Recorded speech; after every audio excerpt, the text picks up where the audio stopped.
Cerita Silat Online Channel mempersembahkan serial Pendekar Raja Wali Sakti, episode Dendam Anak Pengemis, bagian 7. Sementara itu jauh di tengah hutan sebelah barat desa Watu Gayam, Rangga tengah berjalan bersama Puspa Ningrum dan Gota. Di belakang ada dua orang berpakaian compang camping. Arah yang dituju jelas desa Watu Gayam. Mendadak langkah mereka terhenti. Tampak dari kejauhan, terdengar suara orang tengah bertarung. Pekik melengking bercampur menjadi satu bersama denting senjata. Hup! Rangga langsung melompat cepat bagai kilat. Begitu sempurnanya ilmu meringankan tubuh yang dimiliki, sehingga dalam waktu sekejap saja bayangan tubuhnya sudah tidak terlihat lagi. Gota segera menggamit tangan Puspa Ningrum dan mengajaknya berlari ke arah suara pertempuran itu. Sementara Rangga sudah lebih dahulu sampai di tempat pertempuran itu. Agak terkejut juga dia ketika melihat dua orang bertempur sengit menggunakan senjata.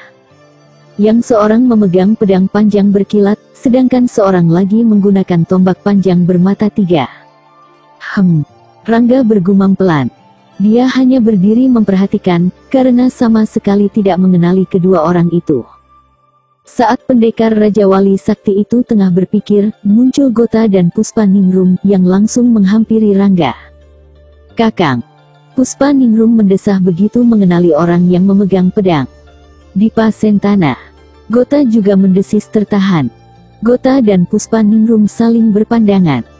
Pertentangan batin terjadi di antara mereka berdua. Gota sangat membenci Dipa Sentana, meskipun sejak semula tahu kalau laki-laki itu adalah ayahnya yang telah membuangnya sejak masih bayi. Sedangkan lain lagi yang dirasakan Puspa Ningrum. Dia masih belum percaya penuh terhadap perbuatan buruk Dipa Sentana pada ayah dan ibunya. Gadis itu masih diliputi kebimbangan. Selama ini yang diketahuinya bahwa Dipa Sentana adalah kakaknya, meskipun hatinya membantah karena perbedaan usia yang begitu menyolok. "Aku akan membunuhnya, Puspa," kata Gota agak tersendat suaranya. Puspa Ningrum hanya diam saja, karena tidak tahu harus berkata apa lagi. Saat ini batinnya juga sedang berperang. Sementara itu pertarungan masih terus berlangsung, dan jelas terlihat kalau Dipa Sentana terdesak. Gota yang akan terjun ke dalam pertarungan itu, cepat-cepat dicegah Rangga. "Siapapun lawannya, aku tidak peduli. Dia harus mati di tanganku." Sentak Gota menatap tajam pendekar Raja Wali Sakti itu. "Bukan satria jika mengeroyok orang yang terdesak," kata Rangga memperingatkan. "Dia juga bukan satria. Dia iblis." Pada saat itu, tanpa diduga sama sekali Puspa Ningrum melompat sambil berteriak keras. Rangga dan Gota tersentak kaget. Gadis itu telah meloloskan sabuk peraknya dan dikebutkan kuat-kuat. Sabuk yang langsung menegang itu, dikibaskan ke arah leher orang yang bertarung melawan Dipa Sentana. "Puspa Ningrum!" Sentak Dipa Sentana terkejut. "Uts!" Orang yang menggunakan tombak bermata tiga, langsung mengegoskan kepalanya, dan buru-buru melompat mundur. Dia mengumpat habis-habisan, tapi Puspa Ningrum terus mencecar tanpa memberi kesempatan orang itu memberikan perlawanan. Sementara Dipa Sentana terpaku sesaat kemudian melompat hendak membantu Puspa Ningrum. Namun pada saat itu, Gota melompat menghadangnya. "Gota!" desis Dipa Sentana kembali terkejut. "Lama aku menunggu kesempatan ini, Dipa." Dingin nada suara Gota. "Gota, aku tahu kau membenciku. Tapi ingatlah, aku ayahmu." "Ayah? Iblis. Tidak pantas rasanya mengaku ayah padaku. Kau sudah membuangku. Kau bukan manusia, Dipa. Kau iblis. Kuakui kesalahanku, Gota. Sekarang aku tidak akan melawan seandainya kau membunuhku. Hukuman apapun akan kuterima jika ingin kau limpahkan padaku. Lakukan, Gota." Dipa Sentana membuang pedangnya. "Setan! Ambil pedangmu," keparat geram Gota. "Kau tidak akan bisa membunuhku, Gota. Lakukan, dan aku tidak akan melawan. Aku rela mati di tanganmu, Gota. Bunuhlah aku." Tegas kata-kata Dipa Sentana. Gota mengangkat tongkatnya yang berwarna hitam pekat. Satu ujungnya yang runcing, diarahkan ke dada Dipa Sentana. Namun belum sempat ujung tongkatnya ditusukkan, mendadak terdengar suara pekikan keras. Dipa dan Gota langsung menoleh dan kontan terkejut melihat Puspaningrum terjajar memegangi dadanya. Dari sudut bibir gadis itu merembes darah kental. Puspaningrum. Hahaha. Bagus. Rupanya kalian sudah kumpul semua. Bagus. Sekarang bisa kubawa kepala kalian pada Jayakrama. Gota berlari menghampiri Puspaningrum yang tengah berusaha bangkit berdiri, lalu membantu gadis itu berdiri. Puspaningrum berdahak, dan memuntahkan kembali darah kental dari mulutnya. Dengan punggung tangan, disekanya darah yang mengotori bibir. Kau tidak apa-apa Puspa. Ada nada kecemasan pada suara Gota. Dadaku. Keluh Puspaningrum tersendat. Duduklah dulu. Gota dan Puspaningrum menoleh. Entah kapan datangnya, tahu-tahu Rangga sudah berada di belakang mereka. Pendekar Raja Wali Sakti itu menuntun Puspaningrum dan membawanya ke bawah pohon. Dimintanya gadis itu untuk duduk bersila.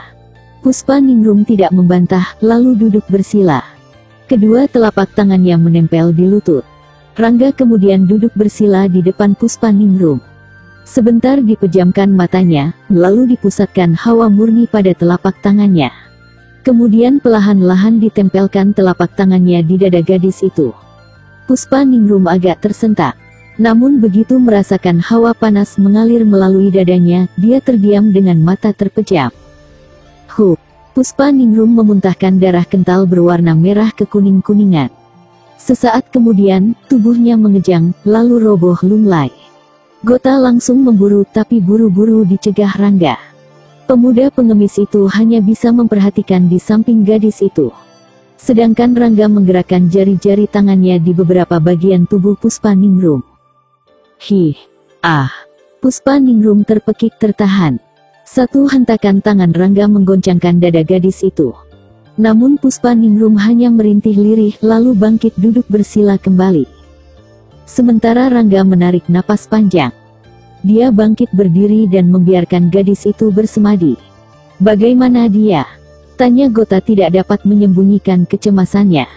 Tidak apa-apa, untung belum terlambat. Sahut Rangga sedikit mendesah. Terkena racun. Tebak Gota. Betul. Tapi sekarang tidak lagi. Puspaningrum butuh beberapa saat untuk bersemadi. Pasti akan pulih kembali. Oh, syukurlah. Desah Gota lega. Gota mengalihkan perhatiannya pada Dipa Sentana dan laki-laki setengah baya bersenjata tombak panjang bermata tiga. Kedua orang itu sudah terlibat kembali dalam pertarungan. Sementara Puspaningrum masih tetap bersemadi memulihkan tenaga dan mengeluarkan sisa-sisa racun yang mengendap di dalam tubuhnya. Modar. Sambil menjerit keras, Dipa Sentana terpental deras ke belakang setelah satu pukulan telak bertenaga dalam penuh mendarat di dadanya. Laki-laki bersenjata tombak mata tiga langsung melompat mengejar sambil menghunjamkan ujung senjatanya ke arah dada Dipa Sentana. Pada saat yang tepat, Rangga sudah melompat cepat lalu menyentil ujung tombak itu. Si tombak iblis tersentak kaget. Buru-buru dia menarik pulang senjatanya, dan dilentingkan tubuhnya 2 kali ke belakang. Manis sekali sepasang kakinya mendarat di tanah. Sedangkan Rangga telah berdiri tegak membelakangi Dipa Sentana yang tengah berusaha bangkit namun jatuh kembali sambil memuntahkan darah kental yang berwarna merah kekuning-kuningan. Jangan bergerak. Pusatkan hawa murni ke jantung dan seluruh aliran darah, kata Rangga tanpa menoleh. Dia tahu kalau si tombak iblis mendaratkan pukulan beracun yang sangat mematikan. Dipa Sentana segera memusatkan hawa murninya, tapi malah memuntahkan darah kembali. Tubuhnya kini tergeletak dan napasnya terengah-engah. Gota, salurkan hawa murni melalui punggungnya. Seru Rangga. Gota terlihat ragu-ragu. Kebencian dan rasa dendam pada Dipa Sentana menyayat dadanya. Tapi melihat laki-laki yang telah membuang dan menyia-nyiakannya dalam keadaan kritis, hatinya tidak tega juga. Dengan perasaan masih belum menentu, dihampirinya juga. Gota membantu Dipa Sentana duduk bersila, kemudian ia sendiri duduk bersila di belakang laki-laki yang sebenarnya ayahnya itu. Dengan kedua telapak tangan menempel pada punggung Dipa Sentana, Gota menyalurkan hawa murni untuk mencegah menjalarnya racun ke seluruh tubuh laki-laki setengah baya itu. Tutup jalan darahnya, Gota perintah Rangga seraya menggeser kakinya ke depan beberapa langkah. Hup! Gota bergegas menutup beberapa jalan darah yang belum dimasuki racun. Sementara Rangga kembali melangkah ke depan mendekati si tombak iblis. Tatapan matanya tajam menusuk dan bibirnya terkatup rapat. Sedangkan si tombak iblis sudah bersiap-siap hendak menyerang kembali. Setan keparat, aku tak peduli siapa dirimu. Yang jelas kau harus mampus di tanganku. Hiyaat!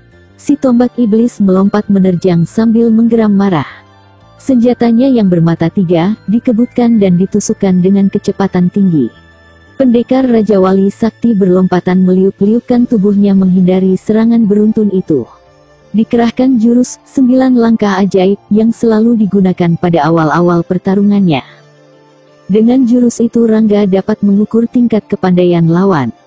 Si tombak iblis sudah mengeluarkan 5 jurus tapi belum juga dapat menyentuh tubuh pendekar Raja Wali Sakti. Dan itu sudah dirasakan cukup oleh Rangga untuk mengetahui tingkat kepandaian lawannya. Maka langsung dirubah jurusnya menjadi jurus pukulan maut paruh Raja Wali.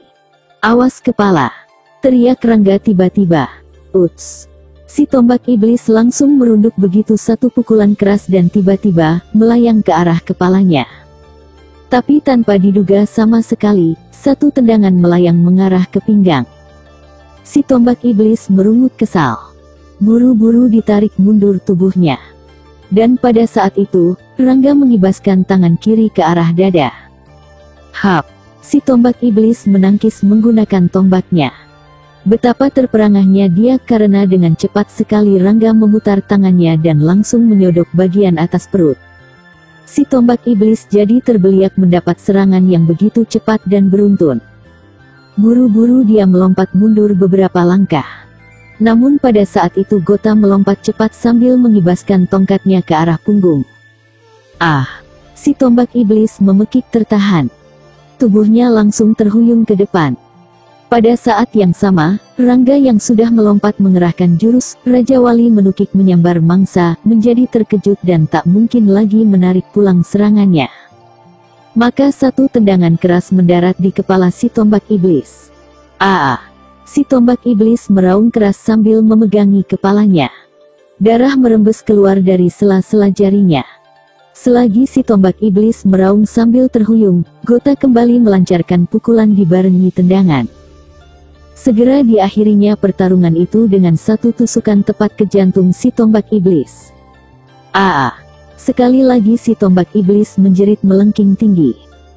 Bersamaan dengan Gota menarik keluar tongkatnya, tubuh si tombak iblis terjungkal jatuh.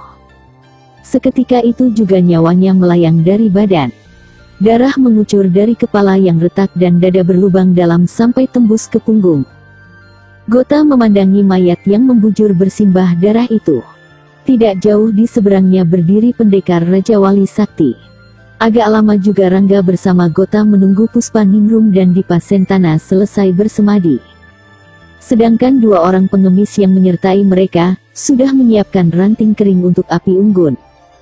Saat ini senja memang sudah mulai merayap turun. Langit mulai remang-remang bersimbah cahaya merah jingga. Mayat si tombak iblis masih menggeletak membujur. Darah di sekujur tubuhnya mulai mengering. Tunggu! Cegah Rangga ketika Gota akan bangkit begitu melihat Dipa Sentana sudah selesai bersemadi. Gota duduk kembali, namun pandangannya tetap tajam tertuju pada laki-laki setengah baya itu. Sementara Dipa Sentana menggerak-gerakkan tangannya, menyempurnakan keadaan tubuhnya. Dia langsung menatap Gota, lalu bangkit berdiri. Dengan langkah tegap Dipa Sentana menghampiri pemuda pengemis itu. Sebaiknya kau cepat pergi sebelum pikiranku berubah, ujar Gota ketus. Kau telah menyelamatkan nyawaku, Gota. Aku harus membalas budimu, ucap Dipa Sentana lembut. Aku tidak mengharapkan imbalan darimu, ketus jawaban Gota. Mungkin kau tidak membutuhkan, tapi teman-temanmu semua memerlukan, Gota. Aku tahu kau kini bergabung dengan partai pengemis tongkat hitam yang sekarang semuanya berada di Watu Gayam. Aku tahu maksudnya, tapi itu akan sia-sia saja. Meskipun kalian berjumlah 1000 orang, tidak akan mampu mengalahkan Ki Jayakrama dan teman-temannya. kata Dipa Sentana, tetap tenang suaranya. Satu orang sudah mampus, dengus Gota seraya melirik mayat si tombak iblis. Dipa Sentana terdiam. Memang baru satu orang, tapi yang lainnya masih banyak. Dipa Sentana menatap Gota kemudian berpaling memandang Rangga yang ada di sebelah pemuda pengemis itu. Pandangan Dipa Sentana kembali beralih ke arah Puspaningrum yang sudah bangun dari semadinya. Gadis itu berdiri dan melangkah menghampiri, lalu berhenti di antara Gota dan Dipa Sentana. Malapetaka besar akan menimpa Watu Gayam, desah Dipa Sentana setengah bergumam. Ya, seperti yang kau lakukan terhadap ayahnya Puspaningrum, dengus Gota. Dipa Sentana mendesah panjang, seakan-akan ingin melonggarkan dadanya yang mendadak saja jadi sesak. Sebentar ditatapnya Puspaningrum, kemudian perlahan-lahan kepalanya tertunduk. Saat itu Gota bangkit berdiri diikuti Rangga. Sejak tadi pendekar Raja Wali Sakti itu hanya diam saja. Dia sendiri tidak tahu harus berbuat apa. Terlalu tipis jenjang pemisah antara yang benar dan salah. Bertahun-tahun kau selalu meracuni gadis tidak berdosa itu. Kau menjejalinya dengan cerita-cerita palsu. Dipa, meskipun aku lahir karena perbuatanmu, tapi jangan harap kau kuanggap ayahku. Aku sudah lama menganggap ayahku mati. Sekarang ceritakan pada Puspaningrum yang sebenarnya kalau kau ingin menebus semua kesalahanmu. Mantap suara Gota. Kakang. Agak bergetar suara Puspaningrum. Dia bukan kakakmu Puspa. Sentak Gota sengit. Kakang, benarkah itu? Puspaningrum meminta kepastian.